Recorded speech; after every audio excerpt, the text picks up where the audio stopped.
All right. This first email is from John. Greetings, Kevin and Chris. Big fan of the CD Baby DIY Musician podcast. I'm very excited that you are now doing weekly podcasts. Recently, I noticed CD Baby transactions on my artist profile from Resso. When I clicked on the transaction breakdown, I noticed fairly decent for me stream numbers for some of my songs. Can you give me a synopsis of what this new streaming service is and how it is different from other streaming service giants? Furthermore, what kind of effort should the average DIYer take to promote their stuff on this new platform? Keep up the great work. Thanks. Respectfully, John Budnick. All right. First off, I had somebody from CD Baby who works with these partnerships give me a little bit more info. So Resso is a service that's not worldwide yet. It's owned by ByteDance, who also owns TikTok, and it has some features that it's really trying to drive interactivity. So if you have activity on TikTok, our Gabe here at CD Baby, he said the increase in streams might be from TikTok starting to favor the Resso platform.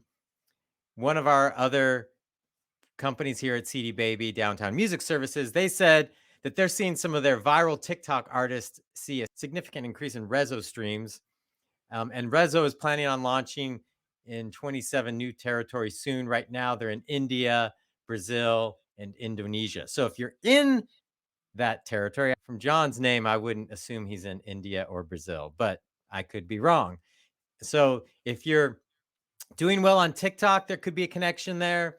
If you're India or one of these, or Brazil or Indonesia, one of these areas where Resso is a platform that's, gaining traction, that might also be why. I went to the Resso website. It's not available in the US yet, but it does talk about it some and talk about how they're trying to be cool and interesting and drive interactivity with users. And I was just having a conversation the other day talking about it's like all these platforms, Spotify, Apple, and Amazon, it seems like they went to a certain spot, specifically Spotify, and they really stopped um, driving Yeah, interactivity on the platform.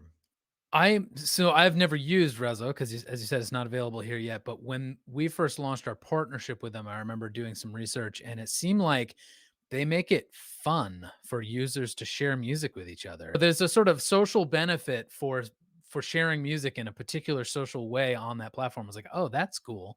They're really making this about recommending things to each other and having discussions around music that they love.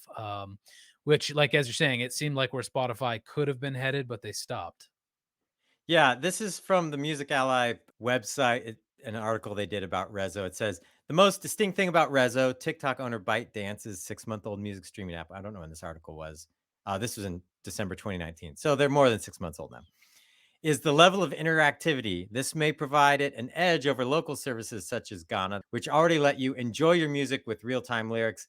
The feature Resso advertises prominently on the App Store. So it's interesting. And some of these new platforms that are doing cool things to get interactivity with music could streams for your music. So this highlights something that I think is very important for artists to understand is that it is a worldwide music economy. And it's good to be logging into your account and understand that the full distribution you get from CD Baby matters, and that there are services that you may not be familiar with that could be driving streams and revenue for your music. And that's why getting the complete distribution package from CD Baby is so important. Some of these things are really driving adoption in other areas. And what's interesting to me when I saw this was that, and I've seen Rezo pop up in my stats as well for small town poets. What's interesting to me is that the data that they talked about recently, where 70% of music being consumed is catalog music, meaning classic music, major label content that didn't come out in the recent years or that year. I'm not sure what they consider the cutoff, but to me, that means that these platforms aren't doing enough to push new music to artists. And it's a huge opportunity because there's so much music. But at the same time, you get there and it's like all the mega playlists, it's like the same rock playlist have the same artist in it. It's like it almost is overwhelming. Like, how do we even find music anymore? I feel that way in Netflix. Like I open it up and I see like the same 10 shows and they have a billion shows there, but I can't find them. And why is that? Why is it so hard? So maybe a service like Resso is pointing to a new paradigm shift or new level of interactivity because I feel like, Apple definitely didn't even get as far as Spotify as far as building that interactive playlist ecosystem.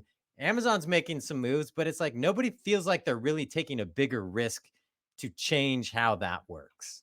So maybe Rezo is it. All right, Reza, we're waiting for you to open up shop in the US. So hopefully, John, that answers your question, and we'll keep an eye on that, see how that develops. If you would like to weigh in on a topic, something we discussed, if you want to call in with a question, you can do so 360-524-2209. It's on the screen right there, right below. Or you can email us at podcast@cdbabypodcast.com and join the conversation.